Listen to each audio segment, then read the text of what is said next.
चर्चा करते हैं, इसके समझते हैं ठीक से। देखो सबसे पहले तो हम क्या करते हैं कि वैद्युत द्विध्रुव को समझते हैं, plus Q sorry minus Q plus Q, इन दो आवेश एक अलग दूरी पर रखे हुए हैं, इनके बीच की दूरी 2l होती है, इसका केंद्र O है, तो O से दूरी आगे हो जाएगी l और l बराबर 2l। अब देखो ये एक निकाय है, इसी को हम क्या बोलते हैं वैद्युत द्विध्रुव। अब हमें करना क्या है कि इसी निकाय इसी सिस्टम के कारण कोई बिंदु है इसी की एक्सिस पे यानी कि अक्ष पर, उस पर हमें वैद्युत क्षेत्र की तीव्रता ज्ञात करनी है। चलिए इस पर एक परीक्षण आवेश रखा हुआ है, परीक्षण आवेश का मतलब कह सकते हो आप कि धनावेश, शून्य धनावेश रखा हुआ है, तो इसको हम धनावेश मान के चले।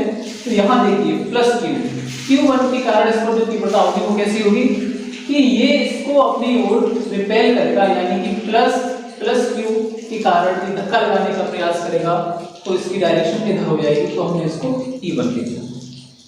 अब देखो आगे कि इसी प्रकार क्या होगा कि माइनस वाला इसको अपनी ओर आकर्षित करने का काम करेगा और इसको इधर खींचने अट्रैक्ट करेगा, यानी कि आकर्षित करने लगेगा, तो इसकी ओर Q2 मतलब माइनस क्यू के कारण इस पर जो आकर्षण बल लगेगा उसकी डायरेक्शन इधर होगी, इसकी तीव्रता हमने क्या मान ली E2। अब एक इधर दोनों क्या होगा रिजल्टेंट, आइए इसमें हम समझते हैं बारीकी से।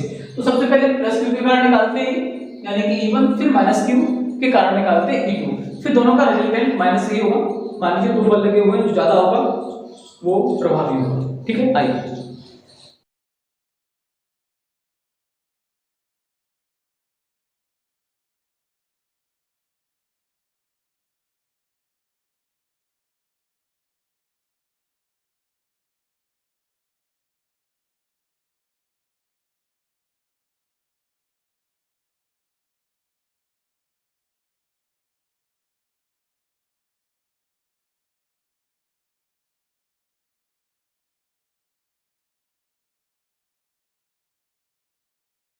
आइए तो इसको हम बारीकी से समझते हैं। सबसे पहले वैद्युत द्विध्रुव को समझते हैं कि हमें करना क्या है और होगा कैसे। सबसे पहले कि दो बिंदु आवेश रखे हुए यानी कि वैद्युत द्विध्रुव ये लंबा कितना बना हुआ है, इसकी प्रभावी लंबाई 2l, सेंटर से l इधर l प्लस l 2l हो जाएगी। अब देखिए कि ये प्लस है और जो परीक्षण आवेश हमने रखा है टेस्ट करने के लिए, टेस्ट चार्ज बोलते हैं इसको। अब देखो ये जो होगा प्लस का, इसको भी हम प्लस का मानते हैं, तो ये क्या करेगा इसको रिपेल करेगा, यानी कि इधर धक्का लगाने का प्रयास करेगा, इसलिए हमने E1 को इधर दे दिया, E1 नाम दे दिया। अब यही काम करेगा आपका माइनस क्यू इस बिंदु पर परीक्षण आवेश को अपनी ओर आकर्षित करेगा, क्योंकि ये प्लस का है और ये माइनस का है, इसलिए इसको हमने E2 नाम दे दिया। इसके सेंटर से और बिंदु तक की दूरी को R के दिया हमने। अब देखिए कि प्लस क्यू के कारण सबसे पहले हम दोनों के कारण निकालते हैं, पहले प्लस के फिर माइनस के कारण निकालते हैं, फिर इनका रिजल्टेंट। अब देखिए इस बिंदु पर दोनों एक इधर दोनों की डायरेक्शन विपरीत है। अब आप सोचिए अपने दिमाग से क्या होगा जब डायरेक्शन विपरीत होगी, तब या तो बराबर होगी तो कोई किसी को प्रभाव नहीं दिखा पाएगा, लेकिन जो ज्यादा होगी वो प्रभावी होगी। कितनी होगी? जितनी वो ज्यादा है, ठीक है ना।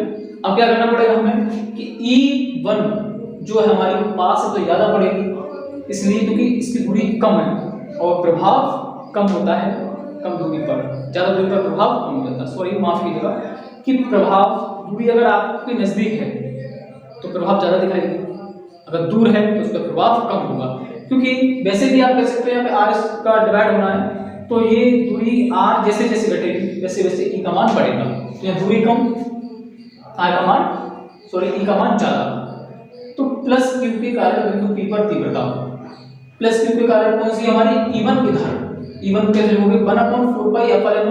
अब ये डेरिवेशन में फॉर्मूला कौन सा लगेगा, इससे प्रीवियस जो डेरिवेशन था, प्रीवियस वीडियो जो है उसमें था कि बिंदु आवेश के कारण वैद्युत क्षेत्र की तीव्रता, वही फॉर्मूला लगना है। वो क्या होता है 1/4 पाई f(n)q/r²। बस हमने r² की इसको रख दिया, क्यों? क्योंकि ये तो बिंदु है ना, तो इस बिंदु से इस पॉइंट की दूरी, इस पॉइंट से इस पॉइंट की दूरी इसके कारण है और इस पर हमें निकालनी है। कितनी होगी?